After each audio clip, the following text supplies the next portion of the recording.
नमस्कार दोस्तों। मोदी सरकार ने किसानों के साथ जो किया उसके बाद अब लोकसभा चुनाव का प्रचार प्रसार जो लगातार चल रहा है देश के हर क्षेत्र में।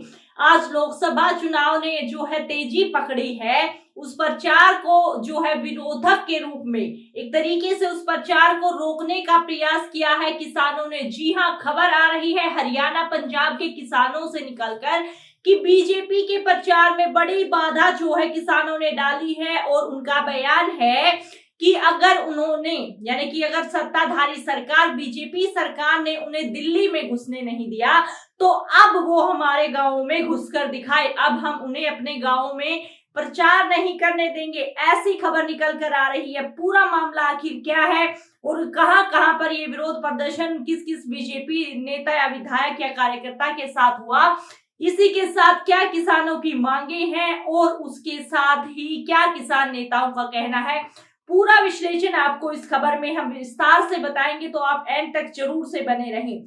और सबसे पहले तो हम आपको बता दें कि लोकसभा चुनाव से ठीक पहले जो एक गर्माहट है, इस बीच हर जो राजनीतिक दल है वो अपनी लगातार जो है प्रचार प्रसार में जी जान झोंके हुए हैं, क्योंकि पहले चरण के चुनाव काफी नजदीक आ गए हैं। ऐसे में जो है लगातार बीजेपी नेताओं का विरोध किया जा रहा है किसानों के द्वारा, और खास तौर से पंजाब और हरियाणा के स्थानीय क्षेत्रों में ऐसा किया जा रहा है। कहाँ ऐसा हालात हुए उसका एक बार आप स्क्रीन पर आप वो पूरी रिपोर्ट देख सकते हैं कि हालिया झलक तब देखने को मिली है जब सूफी गायक और बीजेपी कैंडिडेट हंस फरीदकोट में अपना पहला रोड शो निकाल रहे थे। उस दौरान किसानों ने वापस जाओ के नारे लगाए, साथ ही बीजेपी नेताओं की जमकर फजीहत की।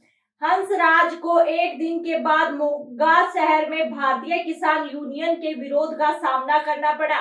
यही हाल 5 अप्रैल को सिरसा में दिखा, जब बीजेपी कैंडिडेट अशोक तंवर के लिए प्रचार कर रहे हरियाणा सीएम नायब सिंह सैनी को किसानों का विरोध का जो है सामना करना पड़ा।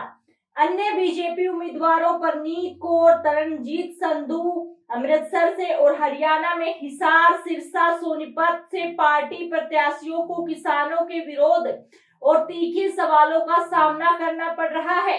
पिछले कुछ दिनों में बीजेपी के चुनावी अभियानों तथा रैलियों पर स्थानीय लोगों और किसानों ने पूरे तरीके से ब्रेक लगा दिया है। जी हां, आप सभी जानते हैं कि केंद्र सरकार और किसानों के बीच खूब तनातनी रही है, और इसी तनातनी के चलते अब इसका असर जो है लोकसभा चुनाव में भी देखने को मिल रहा है।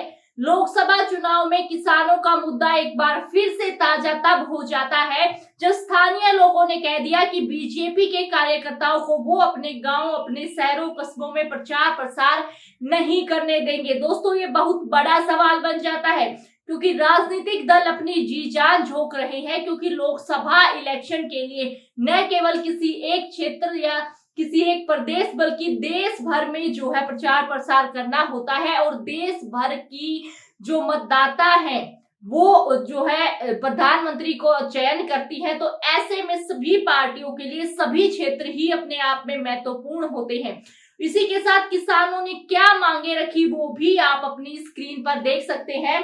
दरअसल किसानों ने बीजेपी कैंडिडेट से क्या सवाल पूछे हैं वो आप देखिए। जब बीजेपी उम्मीदवार प्रचार के लिए गांवों का दौरा कर रहे हैं, उन्हें तीखे सवालों का सामना करना पड़ रहा है। हिसार के समसुख गांव के एक स्थानीय किसान अमित ढाका ने कहा, बीजेपी सरकार खेत और मजदूरों का कर्ज माफ क्यों नहीं किया? केंद्र सरकार एमएसपी पर कानूनी गारंटी कब देगी? बीजेपी उम्मीदवार यह जवाब देने में भी विफल रहे कि हरियाणा पुलिस ने हिसार, करनाल, पीपली, खनौरी और सुंभू सीमाओं पर किसानों पर लाठीचार्ज आखिर क्यों किया। दोस्तों, आप सभी जानते हैं किसानों को और जो केंद्र सरकार है उसका मसला काफी ज्यादा खिंचा रहा है। चुनाव से नजदीक भी और चुनाव से कुछ समय पहले भी 2022 में भी लगातार इस मामले पर पकड़ जो है बनी रही है, क्योंकि किसान नेताओं ने खुलकर जो है केंद्र सरकार का विरोध किया और अपनी मांगे रखी। फिर सिर्फ और सिर्फ सांत्वना देकर उन्हें वहां से उठा दिया गया था। उसके बाद जब दोबारा प्रदर्शन की बात आई तो उन्हें दिल्ली में घुसने नहीं दिया गया और इसीलिए अब किसान नेता कह रहे हैं कि अगर हमें दिल्ली में घुसने नहीं दिया गया तो अब हम अपने क्षेत्रों में बीजेपी को प्रचार प्रसार नहीं करने देंगे। इसी के साथ किसान नेताओं ने क्या कहा वो भी आप अपनी स्क्रीन पर देख सकते हैं।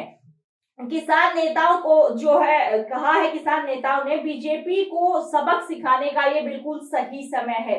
पगड़ी संभल जट्टा किसान संघर्ष समिति के नेता मनदीप नथवान ने किसानों और मजदूरों के जीवन को बर्बाद करने के लिए और केंद्र और हरियाणा की बीजेपी सरकार को दोषी ठहराया।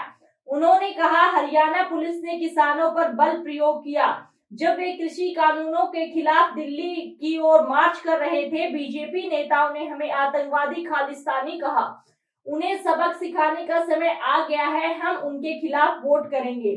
सरकार हमें एमएसपी पर कानूनी गारंटी देने में विफल रही और हरियाणा पुलिस ने पंजाब की सीमाओं के माध्यम से हरियाणा में प्रवेश करने वाले किसानों को तितर बितर करने के लिए गोलियों और ड्रोन का इस्तेमाल किया।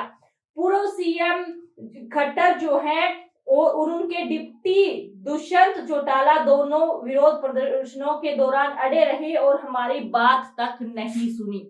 ऐसा किसान नेताओं का कहना है कि हमारी तब कोई बात नहीं सुनी गई। दोस्तों, हम इस खबर को आपके सामने रख रहे हैं। हम किसी प्रकार से जो है किसानों का इस मामले में समर्थन बिल्कुल नहीं कर रहे हैं, क्योंकि राजनीतिक दलों का कार्य है प्रचार प्रसार करना, उसके लिए उनको रोकना नहीं चाहिए। लेकिन अपनी मांगे जो किसान नेताओं ने रखी है और जो किसानों के साथ हुआ है वो ये हकीकत है, जिसकी वजह से काफी ज्यादा नाराज हमारे किसान नेता है, हमारे देश के किसान हैं, जिस पर अब केंद्र सरकार को जवाब मिलेगा आने वाले लोकसभा इलेक्शन में। क्योंकि ऐसी छवि केंद्र सरकार की किसानों के सामने बनी है जिसका जो है सामना अब उन्हें आने वाले 2024 के लोकसभा चुनाव है उनमें करना पड़ेगा। दोस्तों, ठीक लोकसभा चुनाव से पहले ये मुद्दा और एक बार फिर से गर्मा गया है किसानों वाला, क्योंकि किसानों ने कहा कि हमारी तब नहीं सुनी गई, लेकिन अब हमें कौन रोक पाएगा, क्योंकि हम अपनी वोट देने में बिल्कुल स्वतंत्र हैं और हम जो है हमारे साथ जो हुआ उसको मद्देनजर रखते हुए और अपनी मांगों को बिल्कुल जो है अपर पॉइंट पर रखते हुए अपनी वोट देंगे और अपनी पसंदीदा सरकार को लेकर आएंगे। और इसी के साथ अब बीजेपी जो प्रचार प्रसार बीजेपी का हरियाणा पंजाब में चल रहा है, वहां काफी सारी दिक्कतों का सामना जो है वहां के विधायकों नेताओं को करना पड़ रहा है, क्योंकि ऐसा ही या इससे भी ज्यादा बदतर जो है हमारे किसानों ने सहा था। किसानों ने भी जो है वहां पर बैठकर अपने जो वो विरोध प्रदर्शन कर रहे थे शांतिपूर्वक, उसके दौरान भी उन्होंने काफी कुछ केंद्र सरकार की वजह से सहा है और अब किसानों का कहना है कि उसका जो है जवाब देने का बिल्कुल सही समय आ गया है। आपकी इस पूरे मामले पर क्या राय है, हमें कमेंट बॉक्स में आप अपनी राय जरूर से शेयर करें। और दोस्तों, आप सभी जानते हैं कि किसी गोदी मीडिया न्यूज चैनल पर ये सच्चाई और ये जमीनी हकीकत के जो मुद्दे हैं वो नहीं दिखाए जाते हैं, इसीलिए हमारी सच्ची और स्वतंत्र पत्रकारिता को सपोर्ट करें, चैनल को सब्सक्राइब करें। फिर मिलते हैं, तब तक के लिए आप सभी को जय हिंद, जय भारत।